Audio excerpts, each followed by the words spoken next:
My dear student, आज के video में हम लोग देखेंगे कि डिफरेंशियल इक्वेशन के सॉल्यूशन कैसे निकाले जाते हैं, डिफरेंशियल इक्वेशन के सॉल्यूशन कितने तरह के होते हैं और उन सॉल्यूशन के बारे में जानेंगे। डिफरेंशियल इक्वेशन के जो सॉल्यूशन होते हैं उन सॉल्यूशन में यदि आर्बिट्ररी कांस्टेंट यूज किया जाता है तब वैसे सॉल्यूशन हमारे जनरल सॉल्यूशन कहलाते हैं। अब ये क्वेश्चन आता है कि किसी भी डिफरेंशियल इक्वेशन के जो जनरल सॉल्यूशन होंगे उसमें कितने आर्बिट्ररी कांस्टेंट होंगे। तो हमारे पुराने वीडियो में आप देख चुके हैं कि किसी भी डिफरेंशियल इक्वेशन का ऑर्डर क्या होता है। तो किसी भी डिफरेंशियल इक्वेशन का जितना ऑर्डर होगा उतना ही आर्बिट्ररी कांस्टेंट होंगे। यदि कोई डिफरेंशियल इक्वेशन 2 ऑर्डर का है तो उसमें आर्बिट्ररी कांस्टेंट भी 2 होंगे। यदि डिफरेंशियल इक्वेशन 3 ऑर्डर का है तो उसमें आर्बिट्ररी कांस्टेंट भी 3 होंगे। तो जिस ऑर्डर का डिफरेंशियल इक्वेशन होगा उतना ही आर्बिट्ररी कांस्टेंट होंगे। इन आर्बिट्ररी कांस्टेंट के जगह यदि आप कुछ पर्टिकुलर वैल्यू इस्तेमाल करते हैं, उन आर्बिट्ररी कांस्टेंट की जगह 1, 2, 3, 0 कुछ भी आप पर्टिकुलर वैल्यू कांस्टेंट वैल्यू इस्तेमाल करते हैं, तब यही जो जनरल सॉल्यूशन होता है वो पर्टिकुलर सॉल्यूशन कहलाता है। तो यही 2 तरह के सॉल्यूशन होते हैं। डिफरेंशियल इक्वेशन के सॉल्यूशन 2 तरह के होते हैं, एक जनरल सॉल्यूशन कहलाता है, दूसरा पर्टिकुलर सॉल्यूशन कहलाता है। जनरल सॉल्यूशन में number of arbitrary constant depend करता है ऑर्डर ऑफ डिफरेंशियल इक्वेशन पर। डिफरेंशियल इक्वेशन का ऑर्डर जितना होगा उतना ही नंबर ऑफ आर्बिट्ररी कांस्टेंट होगा जनरल सॉल्यूशन में। और पर्टिकुलर सॉल्यूशन में इन आर्बिट्ररी कांस्टेंट के जगह हम लोग पर्टिकुलर वैल्यू यूज करेंगे, कांस्टेंट वैल्यू यूज करेंगे तो उसको पर्टिकुलर सॉल्यूशन बोलेंगे। इसलिए पर्टिकुलर सॉल्यूशन में किसी भी तरह का आर्बिट्ररी कांस्टेंट यूज नहीं होगा। तो मात्र इतना ही बेसिक कंसेप्ट पर आप एक्सरसाइज एनसीईआरटी टेक्स्ट बुक का 9.2 आप आसानी से बना सकते हो। Let us see, we are going to solve few problems of exercise 9.2। So today's topic is general and particular solution. 2 type of solution, general and particular solution of a differential equation. किसी differential equation के 2 तरह के solution होंगे, एक general और दूसरा particular होगा। The solution which contains number of arbitrary constant.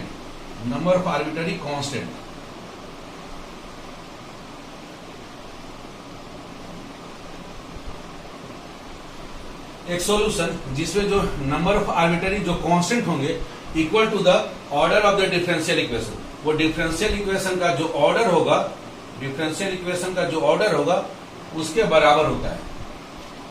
The solution which contain number of arbitrary constant, जो कि नंबर ऑफ आर्बिट्ररी कांस्टेंट को कंटेन करेगा। और नंबर ऑफ आर्बिट्ररी कांस्टेंट किसके बराबर होगा? Equal to the order of differential equation is called, उसको हम लोग बोलते हैं general solution. General solution of given differential equation, दिए गए डिफरेंशियल इक्वेशन का वो जनरल सॉल्यूशन कहलाता है। और इन्हीं आर्बिट्ररी कांस्टेंट के जगह पे if you take some particular value, कुछ विशेष वैल्यू ले लें in place of arbitrary constant is called particular solution. उनको हम लोग बोलेंगे पर्टिकुलर सॉल्यूशन बोलते हैं of the given differential equation. तो मात्र ये 2 बेसिक डिफरेंशियल पर ये एक्सरसाइज 9.2 बेस्ड है। Let us start few problems. Question number 11। Question number 11 में दिया गया है एक डिफरेंशियल इक्वेशन है जिसका ऑर्डर 4 है और differential equation whose order is 4।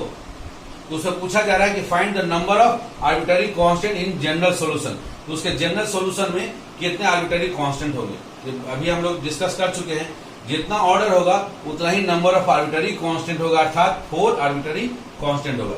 ये multiple choice question, MCQ question है। आंसर है आपका डी में दिया हुआ नंबर ऑफ आर्बिट्ररी कांस्टेंट 4, तो आपका आंसर हो जाएगा डी, क्योंकि डी में है आर्बिट्ररी कांस्टेंट की संख्या 4, बाकी में उससे डिफरेंट। आइए एक और क्वेश्चन देखते हैं। Question number 12। क्वेश्चन नंबर 12 में दिया है डिफरेंशियल इक्वेशन ऑफ ऑर्डर 3। एक डिफरेंशियल इक्वेशन है जिसका ऑर्डर 3 है। उसमें पूछ रहा है कि नंबर ऑफ आर्बिट्ररी कांस्टेंट क्या होगा इसी डिफरेंशियल इक्वेशन का पर्टिकुलर सॉल्यूशन में। इस डिफरेंशियल इक्वेशन का जो पर्टिकुलर सॉल्यूशन होगा उसमें नंबर ऑफ आर्बिट्ररी कांस्टेंट क्या होगा। तो बाय डेफिनेशन हम लोग जानते हैं कि पर्टिकुलर सॉल्यूशन में आर्बिट्ररी कांस्टेंट होता ही नहीं है। आर्बिट्ररी कांस्टेंट पर्टिकुलर सॉल्यूशन में होता ही नहीं है, इसलिए आर्बिट्ररी कांस्टेंट की संख्या कितनी हो जाएगी? 0। तो differential equation whose order is 3, 4, 5 कुछ भी रहे, in that differential equation number of arbitrary constant in particular solution, particular solution में आर्बिट्ररी कांस्टेंट की संख्या पूछी जाएगी तो हमेशा 0 हो जाएगा। और ये आंसर है आपका, ये भी मल्टीपल चॉइस क्वेश्चन है, आंसर नंबर डी। डी में आंसर 0 दिया है, रेस्ट बाकी आंसर ये 0 से डिफरेंट है। आइए अब हम लोग क्वेश्चन नंबर 1 देखते हैं। क्वेश्चन नंबर 1 में दिया गया है एक फंक्शन है y इक्वल टू e का पावर x प्लस 1। ये एक फंक्शन है, या कह सकते हैं कि ये आपका एक पर्टिकुलर सोल्यूशन है। यहाँ देखिए आप कांस्टेंट के जगह पर्टिकुलर वैल्यू इस्तेमाल कर रहे हो, 1 इस्तेमाल कर रहे हैं। अब आपको चेक करना है कि ये जो फंक्शन दिया गया है या ये जो सोल्यूशन दिया गया है क्या इस डिफरेंशियल इक्वेशन का है, y double dash minus y dash equal to 0, क्या इस डिफरेंशियल इक्वेशन का है। इसके लिए सबसे पहले इसको हम एक बार डिफरेंशिएट करेंगे। e का पावर x का डिफरेंशिएशन e का पावर x हो गया, 1 का डिफरेंशिएशन 0 तो प्लस 0, y डैश का वैल्यू आ गया e का पावर x।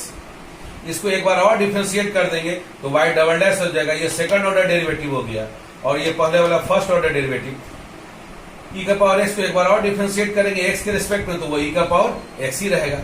अब लेफ्ट हैंड साइड में है y double dash minus y dash, तो y डैश का वैल्यू e का power x minus y dash का वैल्यू e का पावर x, e का पावर x माइनस e का पावर x, ये आ गया 0, और यही है राइट हैंड साइड। तो हम लोग देखते हैं कि लेफ्ट हैंड साइड जितना है उतना ही आ गया राइट हैंड साइड। इसलिए ये जो पर्टिकुलर फंक्शन दिया गया है या पर्टिकुलर सॉल्यूशन जो दिया गया है यह दिए गए डिफरेंशियल इक्वेशन को सेटिस्फाई कर रहा है, अर्थात ये फंक्शन जो है वो सॉल्यूशन है, पर्टिकुलर सॉल्यूशन है किसका, दिया गया differential equation y double dash minus y dash equal to 0 differential equation का यह एक पर्टिकुलर सॉल्यूशन है।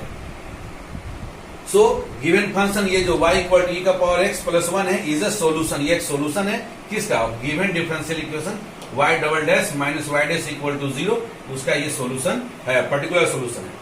अब आते हैं हम लोग ये पर्टिकुलर सॉल्यूशन, एक हम लोग लेते हैं दूसरा क्वेश्चन उठाते हैं, क्वेश्चन नंबर 7। इसमें हम लोग एक जनरल सॉल्यूशन लेंगे। यहाँ जो फंक्शन दिया गया है वो इस रूप में दिया गया है, x y is equal to log y plus c दिया गया है। यहाँ एक आर्बिटरी कांस्टेंट c इस्तेमाल हो रहा है, और पूछा जा रहा है कि क्या यह एक डिफरेंशियल इक्वेशन है आपका y dash is equal to y square divided by 1 minus x y का सोल्यूशन है या नहीं। तो चूंकि इसमें एक आर्बिटरी कांस्टेंट इसलिए एक बार इसको डिफरेंशिएट करेंगे, differentiate both sides with respect to x। यहाँ दो फंक्शन प्रोडक्ट के रूप में x इंटू वाई है, तो यहाँ प्रोडक्ट रूल या लीबनिज रूल लगेगा, जो कि पुराने वीडियो में मैंने एक्सप्लेन किया है कि कैसे हम लोग डिफरेंशिएट करते हैं। यहाँ हम लोग डायरेक्ट अप्लाई करेंगे। एक्स वाई को यदि डिफरेंशिएट करना है एक्स के रिस्पेक्ट में, तो सबसे पहले एक फंक्शन एक्स को छोड़ दिए, वाई को डिफरेंशिएट करेंगे with respect to x, d y by d x होगा जो कि कहलाएगा वाई डैश। फिर प्लस इस पर y को छोड़ देंगे और x को डिफरेंशिएट करेंगे x के रिस्पेक्ट में, dx बाई dx ये हो जाएगा 1 is equal to log y का x के रिस्पेक्ट में डिफरेंशिएशन नहीं होगा तो चेन रूल अप्लाई करेंगे, पहले y के रिस्पेक्ट में करेंगे फिर y का करेंगे x के रिस्पेक्ट में, तो लॉग y का y के रिस्पेक्ट में हो जाएगा 1 बाई वाई इंटू वाई का x के रिस्पेक्ट में होगा dy बाई dx जिसको कि y डैश बोलते हैं, और कांस्टेंट c का डिफरेंशिएशन हो गया 0। अब हम लोग y dash y right hand side में रहने देते हैं और एक्स वाई डैश जो लेफ्ट हैंड साइड में है उसको राइट हैंड साइड में लेके चले जाते हैं, तो y dash divided by y minus x y dash is equal to left hand side में बच गया वाई। अब इन दोनों में से वाई डैश को कॉमन निकाल ले और वाई एलसीएम ले ले, तो वाई यहाँ मल्टीप्लाई हो जाएगा 1 minus x y divided by y. अब इस वाई को राइट हैंड साइड में मल्टीप्लाई कर दे तो y into y y square divided by 1 minus x y. ये तभी डिफाइंड होगा जब नीचे वाला 0 के बराबर नहीं होगा, इसलिए हिंट में दे दिया गया है 1 minus x y not equal to 0, अर्थात x y not equal to 1। तो आप देख रहे हैं कि जो दिया गया सॉल्यूशन है उसको डिफरेंशिएट करने से जो डिफरेंशियल इक्वेशन है हमको वो प्राप्त हो गया, y dash is equal to y square और divided by 1 minus x y प्राप्त हो गया। इसलिए हम लोग कह सकते हैं ये जो दिया गया फंक्शन था x y is equal to log y plus c is a solution, और वो भी किस तरह का सोल्यूशन है, तो जनरल सोल्यूशन है क्योंकि आर्बिटरी कांस्टेंट है, is a solution of the given differential equation y dash is equal to y square divided by 1 minus x y. आइए एक और क्वेश्चन देखते हैं, क्वेश्चन नंबर 10। इसमें गिवन फंक्शन है y is equal to under root a square minus x square, और यहाँ शर्त दिया गया है कि x का वैल्यू माइनस ए और a के बीच में लेंगे, इन दोनों को नहीं लेना है, ओपन इंटरवल है, इन दोनों के बीच में लेंगे तभी स्क्वायर रूट के अंदर का जो वैल्यू है वो रियल नंबर रहेगा, real number positive real number रहेगा, जिससे स्क्वायर रूट फंक्शन एक रियल नंबर आएगा। अदरवाइज नहीं तो ये स्क्वायर रूट फंक्शन का वैल्यू रियल नंबर नहीं रहेगा, इसलिए ये शर्त दिया गया और इसमें विशेष इसको कुछ नहीं करना है। अब y को हम क्या करेंगे, एक बार डिफरेंशिएट कर देंगे, differentiate both sides with respect to x। y का डिफरेंशिएशन x के रिस्पेक्ट में dy बाई dx। अब ये स्क्वायर रूट फंक्शन इसका x के रिस्पेक्ट में नहीं निकलेगा तो चेन रूल अप्लाई करेंगे। सबसे पहले a square minus x square के रिस्पेक्ट में, फिर into a square minus x square का x के रिस्पेक्ट में।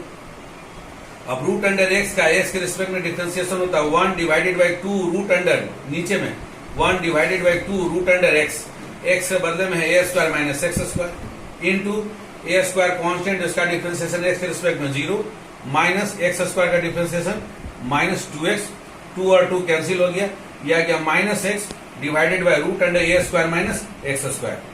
आइए root under a square minus x square को दिए गए क्वेश्चन से हम लोग स्टार्ट करें। y is equal to root under a square minus x square दिया है, इस वैल्यू को पुट कर देंगे तो हम लोग इसको लिख सकते हैं माइनस एक्स बाई वाई। अब इस y को क्या करें, क्रॉस मल्टीप्लाई कर दो dy बाई dx के साथ, तो y times dy by dx is equal to आ गया माइनस एक्स। माइनस एक्स को लेफ्ट हैंड साइड में ले आए, x प्लस y time dy by dx is equal to 0।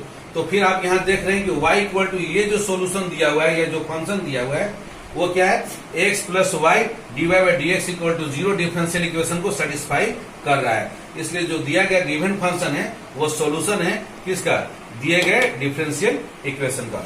तो आप देख रहे हैं कि एक्सरसाइज 9.2 में क्या है, केवल आपको इसमें दो ही टॉपिक है, एक जनरल सोल्यूशन है और एक पर्टिकुलर सोल्यूशन है। जनरल सोल्यूशन में कितने आर्बिट्ररी कांस्टेंट होंगे, जितना कि उस डिफरेंशियल इक्वेशन का ऑर्डर होगा उतना ही उसमें आर्बिट्ररी कांस्टेंट होंगे।